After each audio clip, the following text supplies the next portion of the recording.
Roll podcast. Hey everybody, what's going on? How are you? What is happening? Greetings. My name is Rich Roll. I am your host. Welcome to my podcast.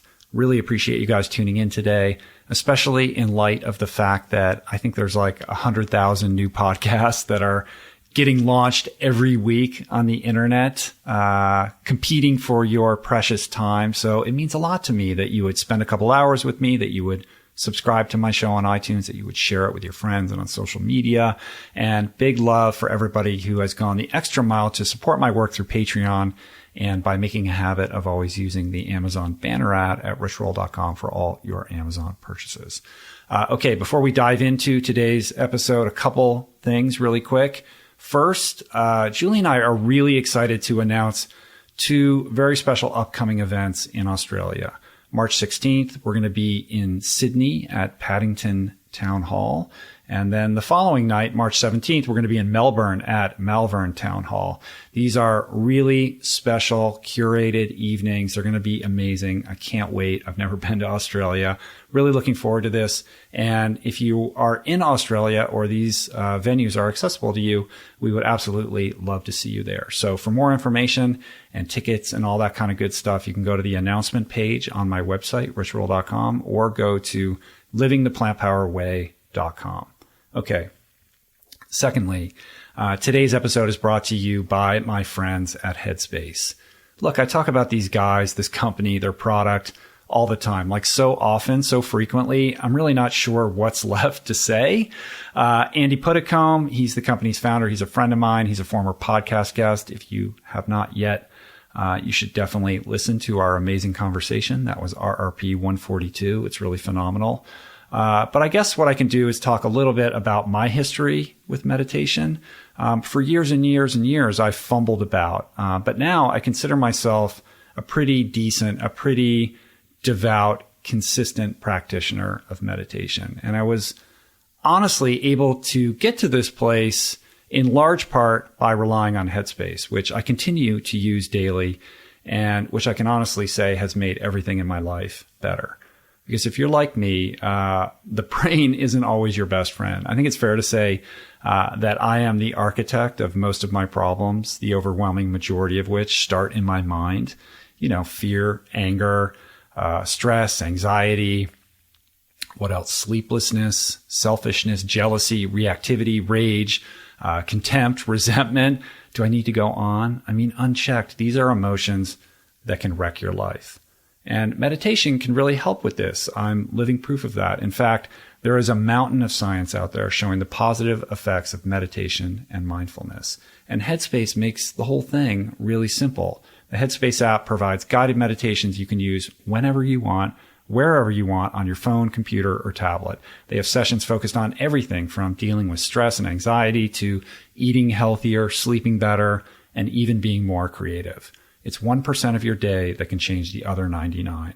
So download the Headspace app today and train your mind for a happier, healthier life. You can learn more at headspace.com/roll. In fact, it would be really great if you typed in that URL. That way Headspace knows that you're coming from my show. Again, it's headspace.com/roll. Okay.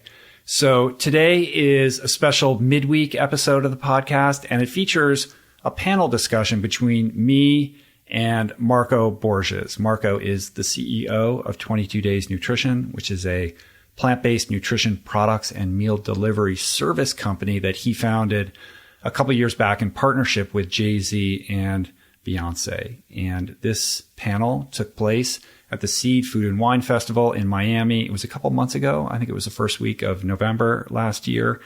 And if you're new to the podcast, I implore you to check out my first conversation with Marco, which was RRP 195. Since that day, which is the first day that I met Marco, the day I did that podcast with him, we have gone on to become very close friends. I cannot say enough good things about this guy. He is legit. He is true blue, the real deal. He has such a huge heart, and he's really committed with every fiber of his being to helping educate as many people as possible about the health benefits of plant-based nutrition and providing them with the best possible, organic, whole plant foods. So again, this is a panel. It took place at an event before a live audience. So the audio at times is a little bit wonky. It was not my equipment. But it's great. And I really just wanted to share it with you guys. It's a conversation about a lot of things. It's about nutrition. It's about fitness, of course. But it's also about how to effectively balance advocacy with business, which I think is kind of interesting and dynamic. In any event, I think that's all I'm going to say about this. I love this guy, and I hope you enjoy our lively banter. Why didn't you tell us that she was on? Like, what? Like, you gotta send a memo to everybody. I gotta call you and tell you when Julie's talking. You can text me, man. Just be like, hey, pull Julie's that on. Information out of You're here in atmosphere. Miami. Come on over. She was awesome, right? Yeah, she was great, right? Cool. I wish I would have known. How are you guys? Good? Good, man. Awesome. I'm happy to be in Miami. My second year at Seed. It's a fantastic event. Yeah, it's really cool to see so many people turn up to talk about wellness and the plant-based movement and these ideas that, I know, Marco, you care a lot about, that I care a lot about. And, I say this quite often. I travel a lot, but I really think and I believe that it's events like this that really hold the potential to shift and change culture and the conversation and the action that we're taking around health, healthcare, the environment, how we treat animals, like all of these issues that I know we're all concerned about. It's really a grassroots movement, and it's about each and every one of us in here, and it's about empowering all of us to take the information and the inspiration that we get from these events, but then to go home and to put them into action. So in terms of that as kind of like a starting point or a launch pad, I'd be interested in hearing from you, Marco, like how you approach just this idea of advocacy in general. When you talk about these issues that are so important to you, like how do you choose your words? Like what is your approach? We all know it has different energy around this and a different style and approach. Some people are very in your face and hardcore. Other people are very non-judgmental and try to create this sort of easy welcome mat, and there's all variations in between. So I think it would be cool to talk about these different approaches, what works for you, and how you kind of propose to people in the audience how they can think about carrying this message forward. It started with an idea of understanding that I wanted to create something that didn't exist for me. And the more I learned, the more I knew I wanted to move towards a plant-based lifestyle. And when I was exploring and sort of learning and immersing myself in this new life that I wanted to live, I realized that far too often you're faced with judgment. How are you going to enter what you're doing, how quickly you're moving, if you're thinking about going vegetarian or going vegan. And for me, it was the more I learned, the more I knew I had to do it. So one day I just said, okay, starting today.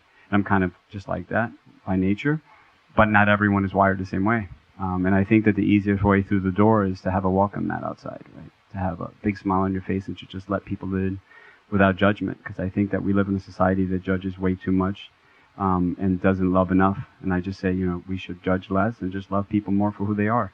I've got people that I meet on a daily basis that'll walk up to me and say, I'm trying to be plant-based. And I just look at them and I smile and I say, that's fantastic. I say, but I'm only 50%. I said, that's amazing. And they're like, really? Because they expect for you to believe that from one day to the next, they have to be perfect and not only eat plant-based, but also give up their car, buy a hybrid, or ride a bicycle to work, let go of all their leather goods, and if they own any fur, toss it out the window. And the reality is that that's not life. It's not practical. It doesn't work for everyone. And I think that if we want to make this a really inclusive lifestyle, we have to allow people to walk in ways that make them feel really comfortable about themselves. There's some people that I know that have said to me, hey, my whole family is now 100% plant-based, and that's fantastic. And there's other people that say, I no longer feed my kids meat. And that's also awesome. That's also fantastic. And I don't follow up with but do you still give them dairy? But do you still give them eggs? Because I think it's unnecessary. It defeats the purpose of what the mission is. And I think the mission is to educate people. And I think that the more we allow people to educate themselves, by walking me through the door, the more that they feel empowered to make lifestyle choices that work for them. Some people want to give up dairy first. Other people want to go, some people want to dip their toe in the pool, and some people want to use a springboard. And I think we have to allow, take all the no running by the pool and no diving signs off, and let people do whatever they feel most comfortable with. The truth is that my whole life has been about yes, and I can, and I will, and I do. And I'm not a believer in negative words, and I just don't use them in my daily practice. And at my, at our office, at the gyms, when I used to have gyms, it was always about, don't use the word no. Don't use the word I can't. Don't use the word I won't. Let's find a way to turn a negative into a positive. And I think it's just that I'm wired that where people see obstacles, I see opportunities. And I think that the more we present that as a solution for people, the easier it is for people to lean towards the life. And I know that you have had your own process that's gotten you to where you are today, but it wasn't exactly like mine, but here we are sitting on the same stage together. So how cool is that? Yeah, it's awesome to share the stage with you. And that's a really beautiful sentiment. I could not agree more. And as you were kind of so beautifully articulating that perspective, I was thinking about why it is that people sort of feel like they have to set themselves up to this perfectionist standard. And I think a big part of that, or a piece of that, is due to the fact that they've experienced the negative feedback and ramifications of falling short of perfect. Like, hey, maybe they announced on Facebook, like, hey, I'm going meatless Mondays. And then somebody left a comment saying, well, you're still doing this and this and this 6 days a week. You know what I mean? And like the raining on the parade kind of thing, because there is a lot of that out there. And the more you kind of engage on social media and on the internet, the more you're going to experience in this lifestyle. I think that's really unfortunate, because I really think that you do have to fan those flames and encourage people to take that extra step. And I think implicit in that, and what's kind of between the lines of what you're saying, is a level of trust and faith that if you give that person that lifeline and that encouragement for that first step, that they're going to take that encouragement, and then they're going to take the next step. They're going to move forward. They're going to go on their own version of your journey. It's going to look different. It's not going to be the same, but you have to trust that you can put them out into the world and allow them that, right? As opposed to being very paternalistic and controlling, being like, well, you're not doing this and you're not doing that and you should do that. I mean,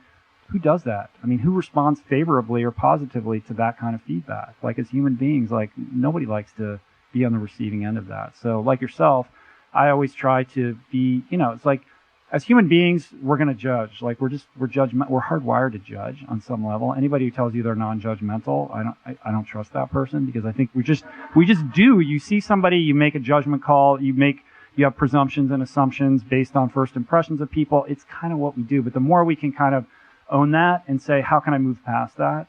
How can I be more compassionate? How can I be more of service? And, Marco's somebody who's a beautiful, amazing example of somebody who's in this for the right reasons. Like, you're in it for the service, and it shines through and through, and everything that you do, I aspire to that. And the more I can be in that mindset, that space, that place of just being available to other people, how can I help you?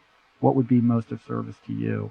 I've noticed that when I do that, my life is better and miracles happen. So I encourage everybody to try that, even if it's just for an experiment. I think that you brought up a really great point, is that we strive for perfection, right? But I think it's because we're wired that way, right? Imagine your earliest memory of school.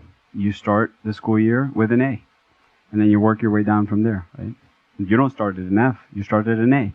So they've set this sort of standard, right? They set this expectation for you that you have to be at a certain place. And sometimes it's so defeating, because the minute that you fall just a hair short of that, you feel like you're behind. And I think that in many ways, we've taken that and it's become deeply ingrained in us that that's what life is all about. It's about perfection.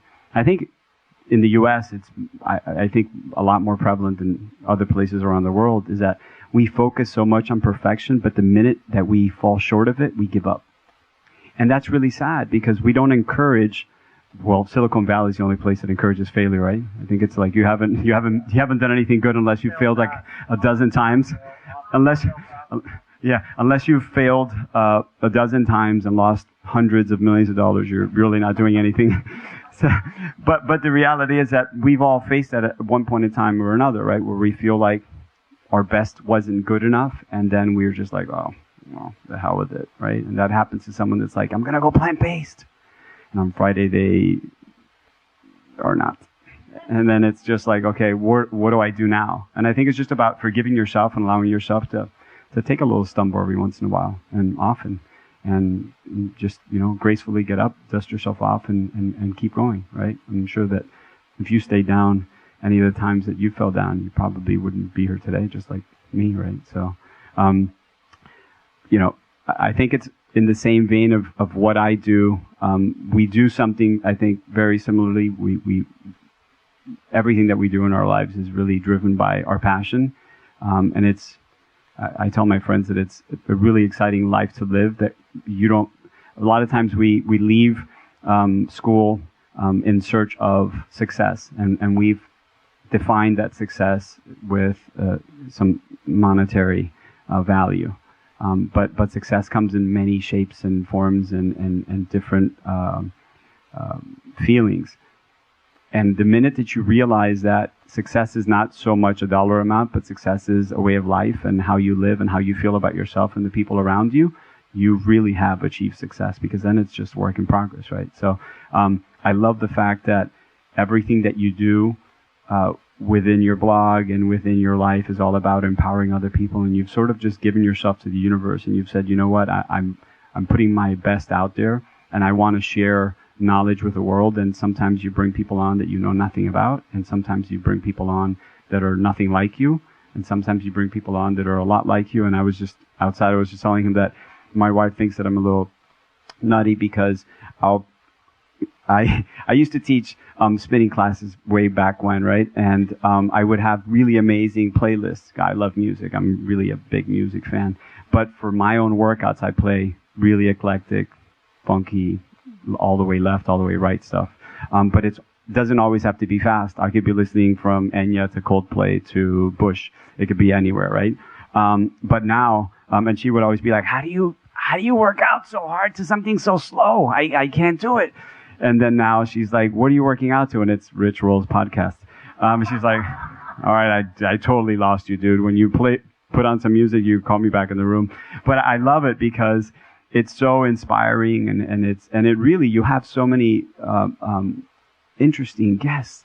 And how do you dissect all? I mean, there's a lot of really cool people out there right now doing some really amazing things. So like, you must have a wish list of that's like 20 pages long. How do you say, okay, for the next 3 months, this is what I'm going to do, and this is what I want to focus on, because whether it's microbiome or whether it's, what's the next wave? I mean, like, how is it a book that you're interested in? How do you go about that? What's your process like? I think you're ascribing way too much like method and forethought. And then, in truth, it's like, yeah, well, it's not so much the podcast is now at a point. Thank you for the kind words. I appreciate that. I'm like laughing, trying to think of you working out to listening to the podcast. But anyway, at any given moment, like, I have feelers out all the time. Like, I'm always sending out emails, and to a lot of times to people like, oh, that person will never get back to me, and sometimes they don't, and surprisingly, sometimes they do, and a lot of it's just scheduling, like, because I do all of them in person. I don't do them on Skype, so we have to be in the same city. Not everybody lives in Los Angeles, obviously, or when I'm traveling and things like that. So a lot of times, like, it's just percolating, like, inquiries that I made a year ago finally, sort of mature to the point where it actually happens. But I try to curate it so that it's never any too much of one thing at a given time, and it's always kind of mixed up and changing. And I don't have any hard and fast rules over who the people are that I have on. But the general premise is that, I'm interested in growth. I'm interested in expansion. I want that growth to continue. And, we call it like beyond the kale. Like, it's great, plant-based, awesome. That's an amazing, way to, shift your lifestyle and like welcome in a new energy into your life. But it doesn't end there, right? There's so much more that we can do. And I should just speak for myself. There's so much more growth that I still have to do and that I want to do while I'm on planet Earth. I'm a highly flawed person. There's so much to learn. And I think it's important to kind of just look beyond the horizon of what it means to be sort of plant-based or what your diet or your plate looks like to understand that there are ways it's important to move beyond that, right? Like, what is my responsibility to my partner and to my kids and to my community and to the planet, and what are my blind spots? Where do I still need to grow? How can I take an honest inventory of where I'm at and push the boundaries of what I'm capable of emotionally, mentally, spiritually, not just physically, right? So the people that I have on are all, some form of perspective on that, whether it's, a Buddhist who is, an expert on tea ceremonies and meditation, or it's a doctor who knows all about the gut biome, or or Steve Case founded AOL, you know what I mean? Like entrepreneur, like anybody. So I don't have hard, and the thing is that they just have to interest me. They have to intrigue me. I get a lot of emails from people. They're like, oh, here's the perfect person for your podcast. Usually it's like, if I don't emotionally connect to that person, sometimes I'll do it anyway, and it ends up being flat. Like, I have to really genuinely be interested in what that person has to say. Otherwise, like, it doesn't end up working out so well. But what I love is that it's not a great plant-based podcast. It's a great podcast that just happens to be plant-based, which is very different, right? Because sometimes you give someone something to try, you tell them it's vegan cheese, and they're like, it's not bad for being vegan. You're like, what is that supposed to mean? So I think that in the context of it, just there's a lot of podcasts out there. A lot of people doing some really amazing things, and you just happen to be doing it really, really, really well, and it just so happens that serendipity, plant-based. Yeah, I appreciate that. I think that I certainly there's a vegan plant-based theme to my podcast, but it's not entirely that. Like, so I try to space out the plant-based doctors and advocates, because I'm not interested in preaching to the choir. I'm interested in the guy who's can't stop eating at McDonald's and doesn't have any idea what it means to be plant-based. And if I'm just a purely vegan plant-based podcast, that guy's never going to tune in. I have to give him Steve Case. I got to give him an entry drug to get him in the door. And then 4 episodes in, Dr. Neil Barnard comes in and blows his mind. You know what I mean? But he would have never, or Michael Greger, or T. Colin Campbell, or you name it. Like, so, but it goes back to what we were talking about before, which is creating that welcome mat, like being an inviting place where people feel welcome to come in. And when somebody, falls short of that perfectionist standard and falls down, where's the person who says, "Hey, it's okay. Here's my hand. Let me pull you back up." I think we all. We can be that person for somebody else, and the chain reaction of that and what that creates in the world is not to be underestimated, right? So, on that note, it brings up something I wanted to ask you, which is, everything you do is of a very high quality, like your food products, the supplements, it's all like, it's all at the highest, finest 0.01% of what's available in the world. And I know your attention to that detail is ferocious and devoted and dedicated, and that's a passion and an attention to detail that I share in the work that I'm trying to put out into the world. But on some level, as a business person, I'm sure you come up across opportunities to compromise, or that proposition where good is better than perfect, because there's a perfectionist ideal that I'm sure you have in your mind. So how do you manage that in your business when you're trying to get these products out to the world, and understanding that that maybe it's not always going to be as perfect as you would like it in your dream that night, to be? Or how do you, what is your perspective on that? Thank you very much. I'm hopeless. I really mean it. I'm not even trying to joke. I really am hopeless, because I won't settle for anything less than perfection in everything that I do. And it's just, sometimes as a business owner, it's difficult because I play in a space where there's a lot of really big brands. I mean, billion-dollar brands, as you know, and we're really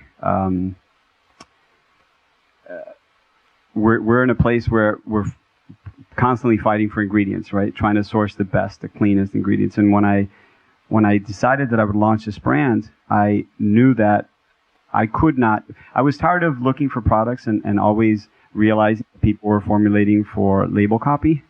You know what I mean? Like it says soy free in the front and you're like, yeah. And then you look at the back and it's all junky ingredients. They just wanted to be able to say soy free in the front. So I thought someone should formulate for function.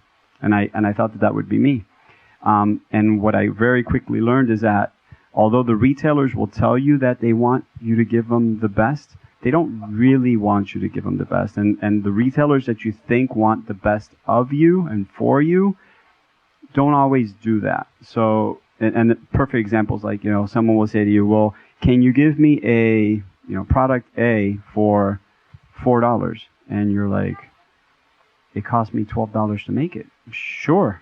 It's impossible, right? So, one thing that I look at is, and I'll give you a more specific example, protein, right? So protein is typically grown, pea protein is typically grown in Canada or China, and Canadian peas are sent all the way to China.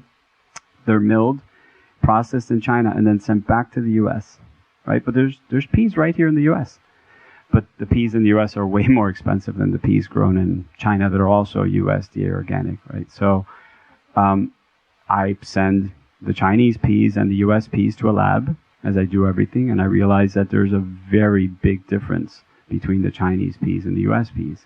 So I say, there's no way I could use anything but U.S. peas, so I'll use U.S. peas.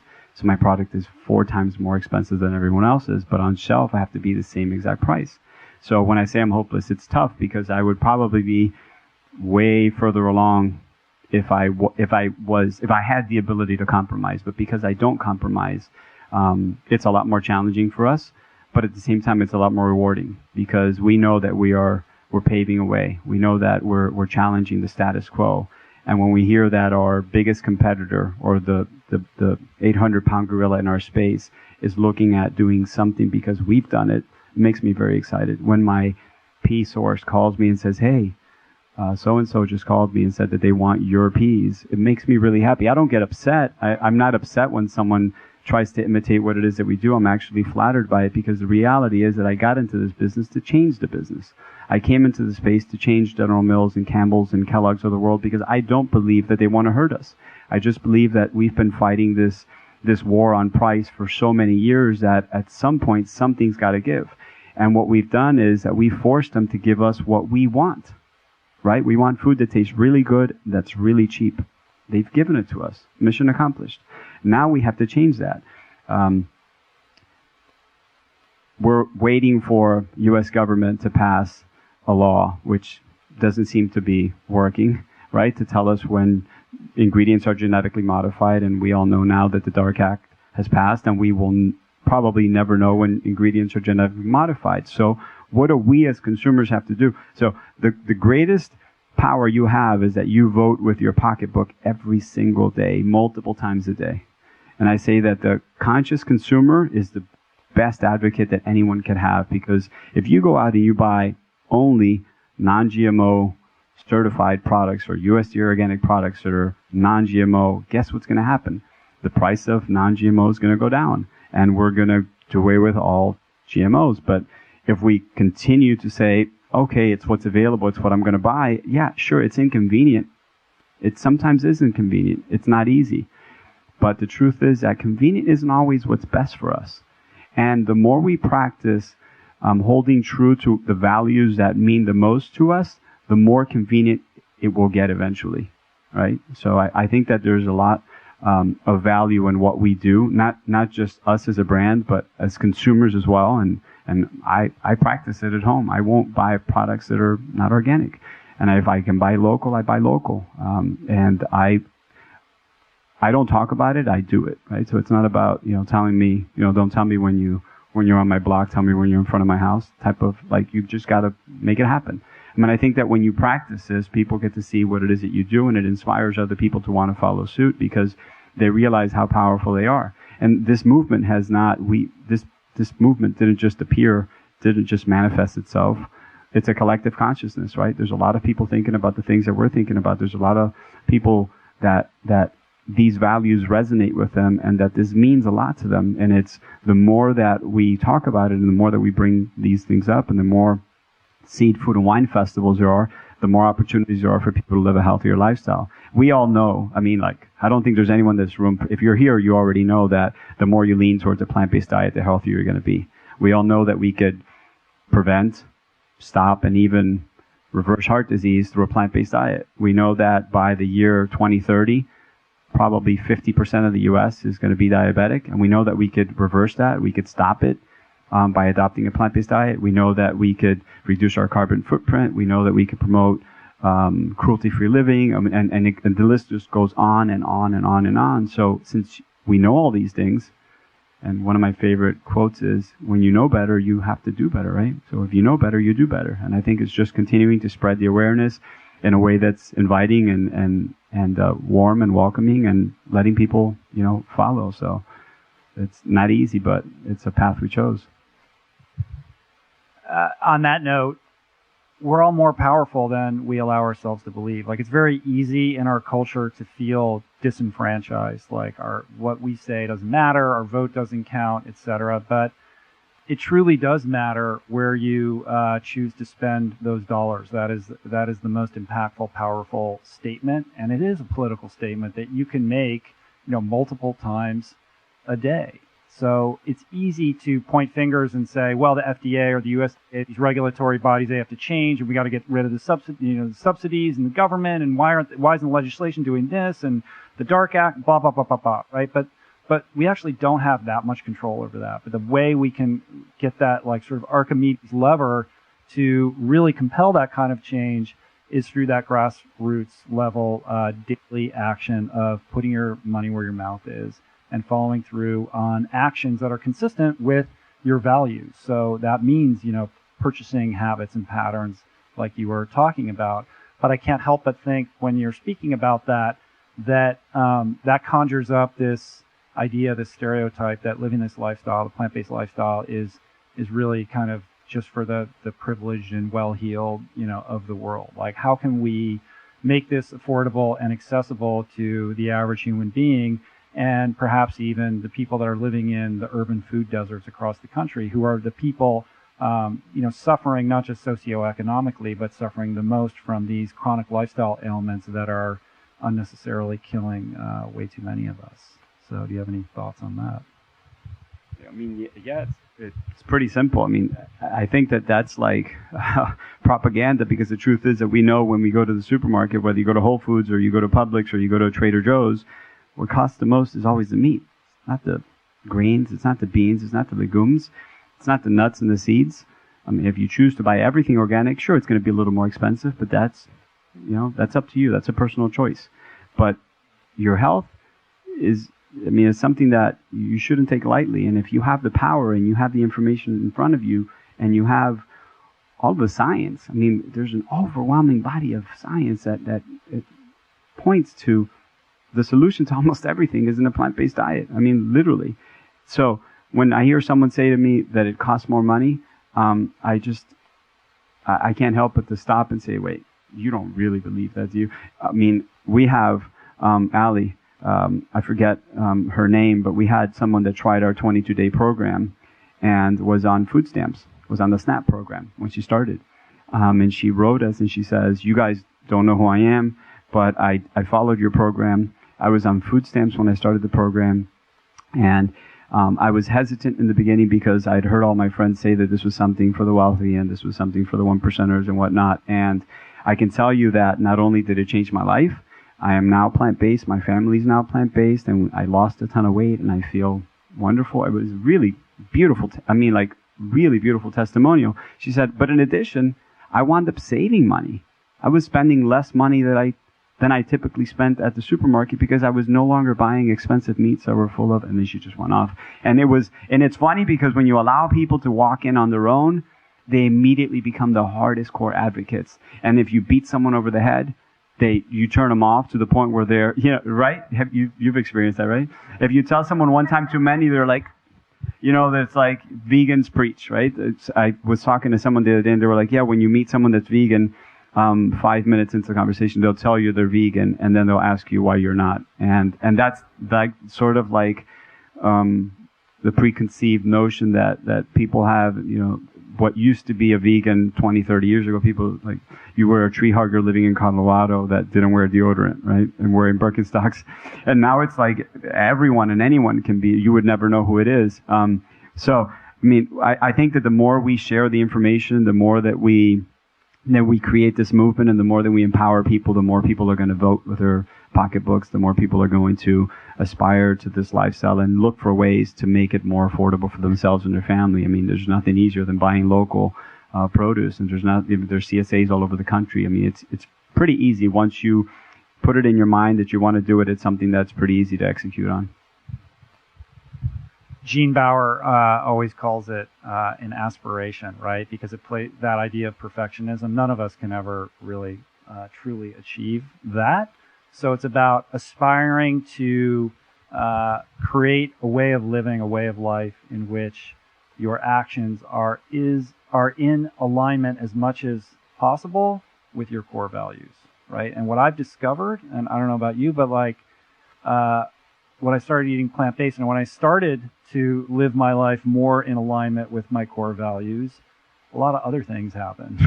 Like my life expanded, the horizons of my life expanded, and new opportunities and new ideas started to swirl around, and the possibilities of what I could do with that energy and that kind of new focus and perspective really opened up my life in beautiful ways. And that's something that Julie was talking about in her talk earlier. So from your perspective, when did the idea of trying to take this lifestyle and create, I mean, I know you have a history in the fitness industry and all of that, but when did the idea occur to you to try to create this brand out of this lifestyle that's so meaningful to you? I'll digress a little bit, but you're a living testament of that, right? So you have manifested what you're putting out there. I mean, like, if you're not the perfect example of putting out the best energy and the world just opening itself up to you, I don't know what is.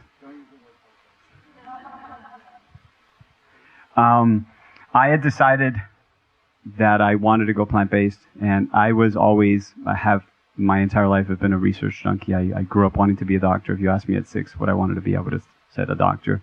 And ever since I was a kid, I remember just always saying that I was going to become a doctor. And then I started pre-med, and I remember I wanted to be in hospitals all the time, just, watching. And I remember I was sitting in on a surgery. This guy was getting a third of his liver removed. He had gotten a bunch of his intestine taken out, and this guy was basically going to use a bag as a bathroom for the rest of his life.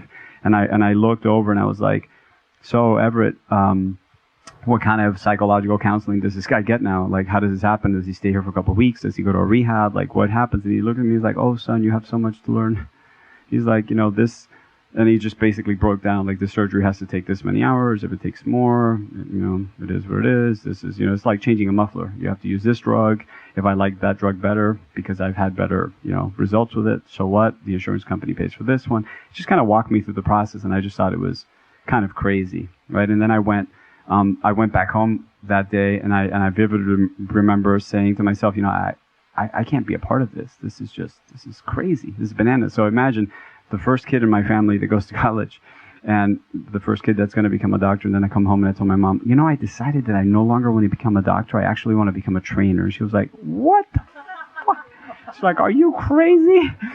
But I knew that I would be a lot more impactful if I prevented disease than if I treated it, because if I was going to treat disease, it would not be totally under my control. So I thought, people will do anything to get better, but they won't do everything they can to stay better. And I just thought that was really crazy. So I thought, maybe it's just me, but if I can help people live a healthier, smarter life through fitness, it might be something worth doing. So I decided that I would pick up a degree in exercise phys along with biology, and then I started working, and I built a business, and I knew based on all the research that I'd done that this was like all the arrows are pointing in the same direction. And I just thought, okay, like, I know I have to go plant-based. If I want to live a long life and I don't want to see what happens to all the people around me. Everyone has diabetes. They all take 15 pills. Everybody has hypertension. It runs in our family. Disease is hereditary. Disease is not hereditary. Habits are hereditary, right? This is what you see on a daily basis that you do every single day. They're like, well, how come his father had heart disease? Well, because they ate the same food every single day. Like, it doesn't take a rocket scientist to figure that out. But, so we're almost like, we put ourselves in a position where we want to feel like we're hopeless, but the reality is that we have all the control, we have all the power. So once I knew that fitness was a really strong component, I realized, well, a lot of people are still missing the other part, because what I noticed when I had my gyms is that people develop really great habits around working out, and it's something that's really social, and we do it often and with people that we love, so it becomes almost like, oh, let's catch up, Julie, we'll go to yoga. And then, tomorrow I'll go running with you, and the next day I'll do whatever, Barry's boot camp with you. And it works, and people develop a habit of that, but they never really fully get the habit around eating healthy, because they eat unhealthy by themselves most of the time, right? So, if you don't eat right, it's just nothing will ever come together. So after watching people come to the gym on a daily basis, and their bodies weren't changing, I thought to myself, well, I remember we put out this program, Unlimited Spinning, and 100 people signed up for it, and I was like, oh, that's so cool. They're going to come spin all the time. Their bodies are going to transform. This is going to be so awesome, and we were the first spinning studio in South Florida, right? So I was like, this is awesome. People are going to look at us and be like, these guys are so cutting edge, and everyone's losing all this weight. This is phenomenal. So this group of Cuban ladies were coming every morning. They come with their cafecito, and they drink their cafe, and then they'd be like, okay, and they get on the bike, for an hour, and then they leave and come back 2 hours later, and I was like, wow, this is awesome. And then they're doing a second class, and then they'd come to, I had a class called Downtown, where it was all downtown, like butt, legs, all that. And that they'd come to that, and I was like, oh, babe, forget it. My wife was my girlfriend back then. I was like, forget it. These girls were going to transform their lives. This is going to be awesome. A month goes by, 2 months of unlimited spinning goes by, 3 months of unlimited spinning goes by, nothing happens. And I was like, something's wrong here. And they look at you and they're like, I'm not eating anything. Yo no como. I don't eat. I don't eat. I don't eat anything. I was like, something's off here. So I was like, we've got to change something. And I already was moving in the direction of helping people a little bit more than just with the training. I was doing a lot of rehab work for athletes, and I started doing more and more. And then it was more like, let me help you with your diet. And then I started helping them with their diet. And then it really started to click. And I was like, man, the diet's the most important component. And then I was like, this is it. This is like, diet one, exercise has to be always a very distant second place. And then it started to really help people change the way they were thinking and they were looking at food.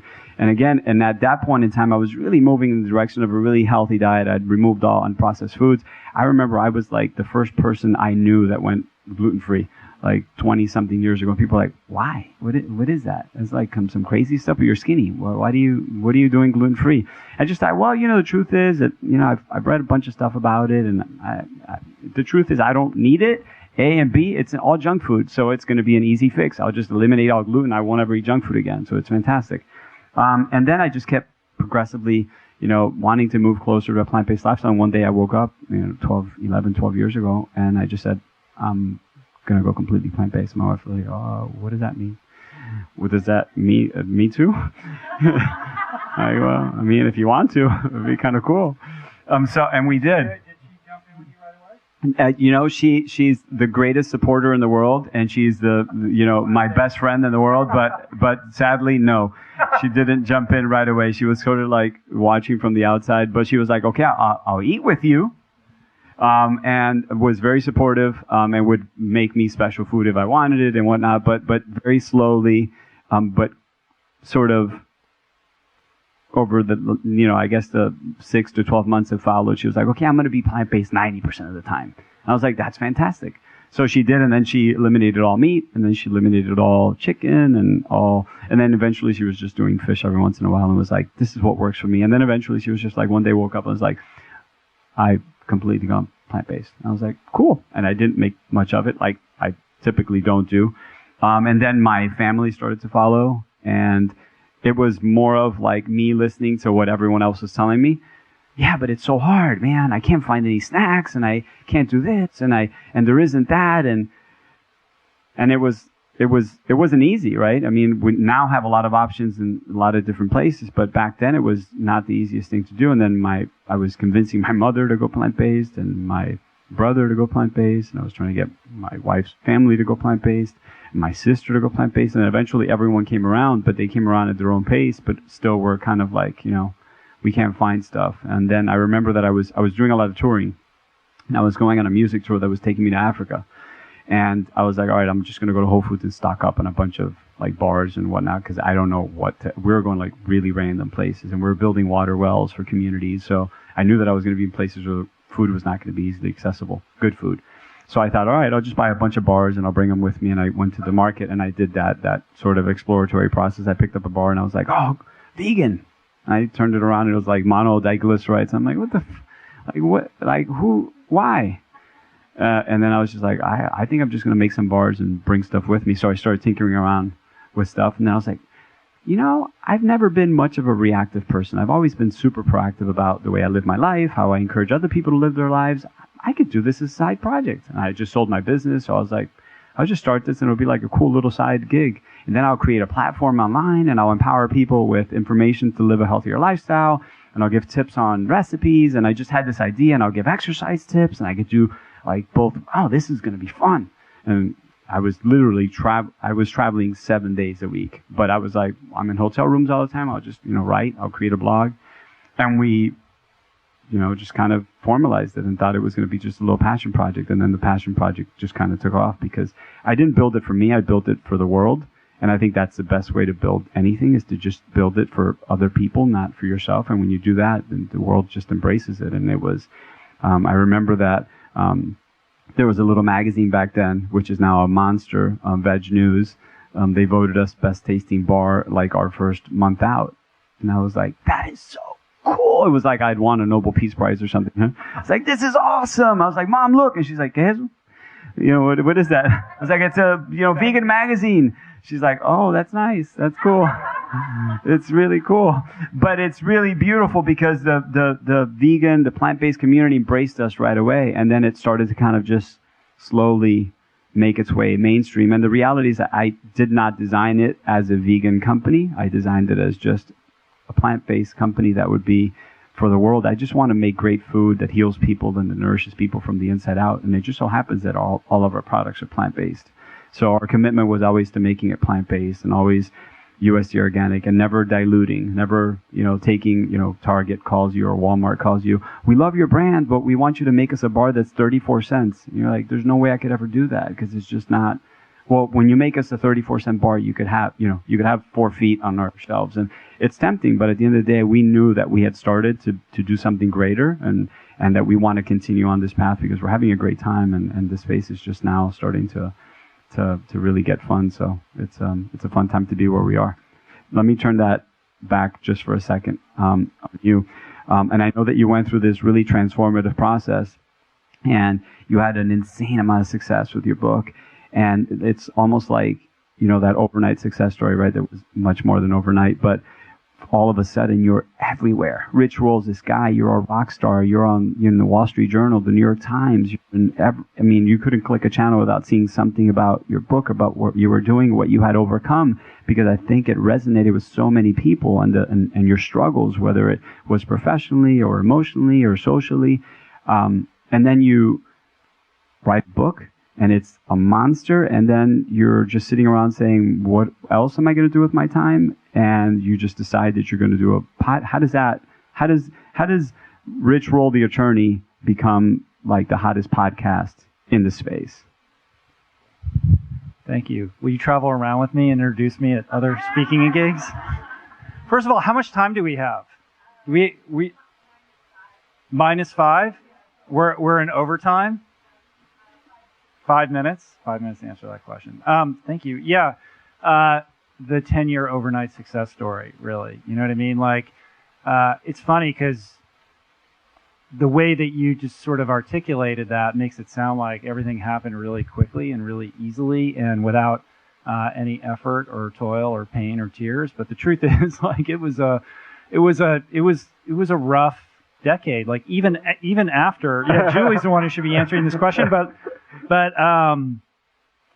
even after Finding Ultra came out, and I was like nobody at the time, like first time author, nobody really knew me at all. We went through a lot of financial hardship. We thought we were going to lose our house, and ultimately we got a gig like on Kauai, and we moved our family to this organic farm on the North Shore of Kauai. After Finding Ultra had come out, and like we didn't know what was going to be next, and I had made the decision to sever ties with being a lawyer. I was a corporate lawyer before that. Sever ties with being a lawyer when my book came out. And the truth is, like, leading up to that, I've been kind of weaning myself off of being a lawyer, but I formally said I'm done with that. So now it's like stepping into this idea, this world of like being like, I don't even know what you would call it. Like, people call it a wellness entrepreneur. I think that's kind of a weird title, but like the idea of trying to find a way to support my family while sort of being an ambassador of this movement and this lifestyle, and figuring out a way to make that sustainable for my family, and not knowing what the answer to that was, but having faith that if I stepped into it and owned it completely, that the universe would show up and provide the path. And that's a very kind of trite, simple thing to say, like, the rainbow comes out and here's how you do it. That's not what happened at all. There was a lot of missteps and a lot of mistakes and some painful times, some really hard times. But we were in Hawaii, and we had this great project that we were getting paid to work on, and we were thinking maybe we'll just move to Kauai. Like anything was possible at that time. The rug was getting pulled out from underneath us in a big way, though, and we were really forced to like meet our maker and have that conversation about like what is truly important. Like, what do you stand for?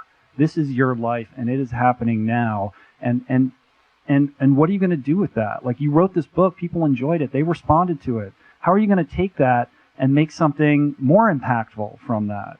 Podcasts were just something that I had spent a lot of time listening to when I was doing a lot of training for these crazy races. And I'd often thought, well, maybe I can, contribute something to this medium. And this was 2012. Yeah. So it's not like, podcasts had been around for a while. It's not like I was brand new to it. I think they started hitting the internet around 2008 or 7 or something like that.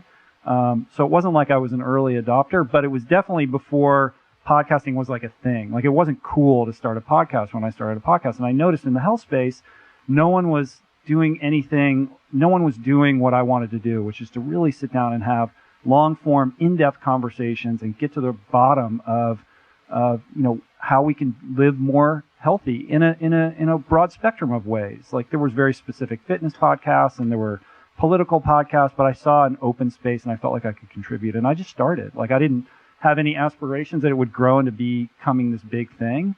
I just began, and I didn't know what I was doing at all, and it just kind of evolved and grew from there. So it's been a blessing and a beautiful thing to be able to have a voice and a platform on a medium now that has blown up and grown because of all these amazing shows that are now coming out. Like Serial was a big deal when that introduced a mainstream audience to podcasting, and this idea that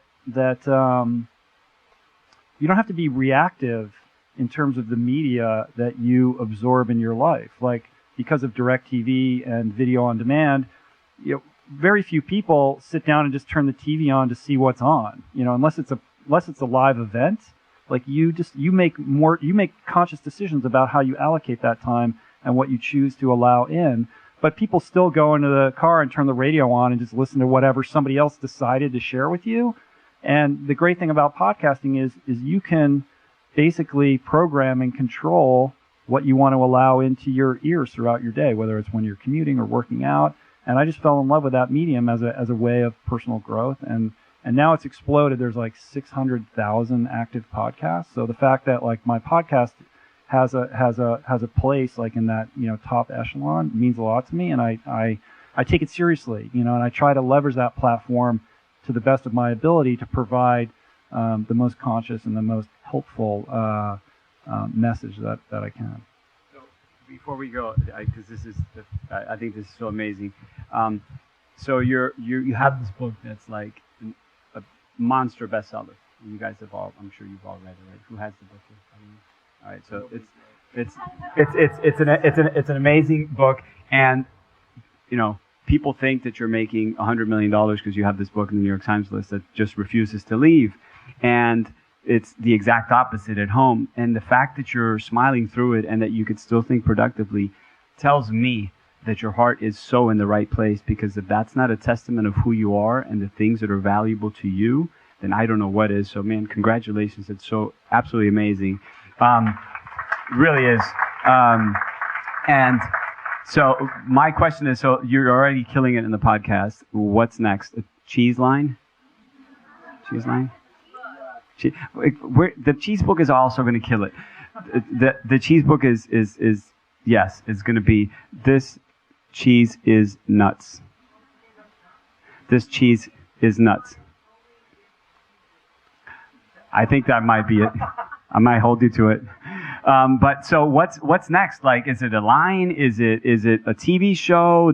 Where does this go? Because I'm sure that you're being pulled in everywhere I go. I see you. So you're speaking at just about every event. I'm sure you're being asked to go just about everywhere.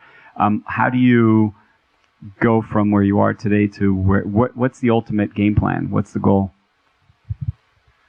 I just want to be able to continue doing what I do, and whether it's video or television or podcasting or public speaking, they're all just different distribution methods of putting out the message that I'm already putting out. So I'm devoted to trying to expand the depth of the content that I put out in the world, and also the scope, expanding the audience. So whether that means a TV show, I'm definitely going to write another book this year. Julie's got 2 books coming out, This Cheese is Nuts, and also Plant Power Italia. So she's killing it right now, and has her own podcast, Divine Through Line, that everybody should listen to.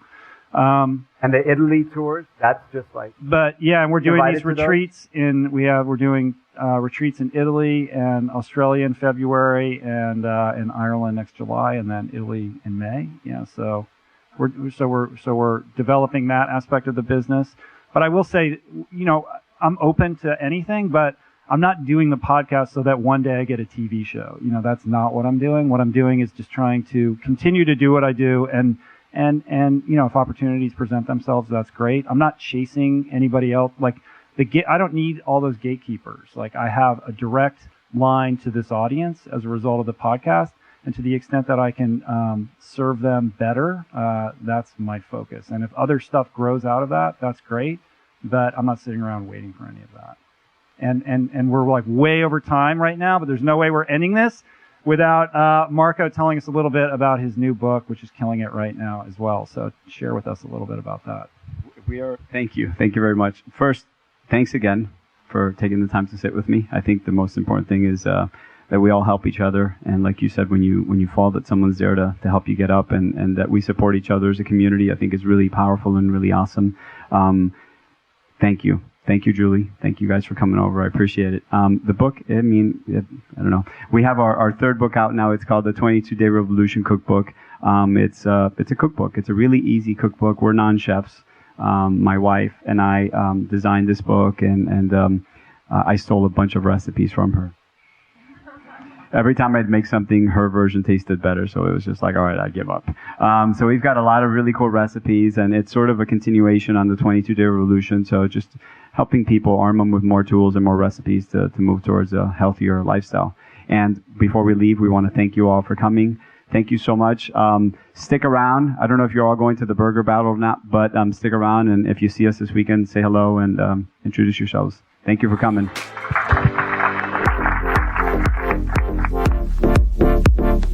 All right, you guys, I hope you enjoyed that. As always, please make a point of checking out the show notes on the episode page at richroll.com. If you're so inclined, I'd love it if you shared the show with your friends and on social media. If you haven't done so already, please leave a review on iTunes. Helps us out a lot. And while you're at it, click that subscribe button. Next time you're going to shop on Amazon, it would be great if you click through the banner ad on my website or typed in richroll.com/Amazon first. Takes you to Amazon. Buy whatever you're going to buy. Doesn't cost you a cent extra, but Amazon kicks us some commission change, and that really does support the work that I do. And on that note, if you're inclined to go a step further, I have a Patreon account. Really Really appreciate everybody who has contributed to that. It means so much to me. If you would like to receive a free short weekly email from me, it's called Roll Call. It goes out every Thursday. You can do that. It's free. It's usually just 5 or 6 items that I've come across over the course of the week, a documentary I watched, an article I read, a book I'm reading, a product that I'm enjoying, basically just simple stuff like that. Often it's stuff I don't put on my social media. So if that sounds like something that would interest you, you can subscribe on my website. I'm never going to spam you. This is not about affiliate links. I'm not making any money off this. I don't put any affiliate links in it whatsoever. In fact, I don't even think that's lawful. I'm not sure how that works, but that's not what this is about. This is just about kind of extending the conversation in the community beyond the podcast. Also, I just found out that somebody put up a subreddit for the podcast on reddit.com. For the link to that, go to the show notes. I'm gonna hook that up there. But basically, it's a way of creating comment threads around things that I discuss on social media, topics that come up around the podcast, and I think it could be a really cool way to kind of focus and convene this community in one singular place to kind of create that ongoing conversation. So check that out again by going to the show notes, and I'll have a hyperlink up there. For all your Plant Power merch and swag needs, go to richroll.com. I got signed copies of our books, Finding Ultra and the Plant Power Way. We got t-shirts. You know the drill. I want to thank today's sponsor, Headspace. It's meditation made simple. You can download the free Headspace app today and train your mind for a happier, healthier life. Learn more at headspace.com/roll. I want to thank everybody who helped put on the show today. Jason Camiola for audio engineering and production. Sean Patterson for help on graphics. Chris Swan for production assistance and helping with compiling the show notes. And theme music by Anna Lemma. Thanks for the love, you guys. See you next week. Peace. Plants.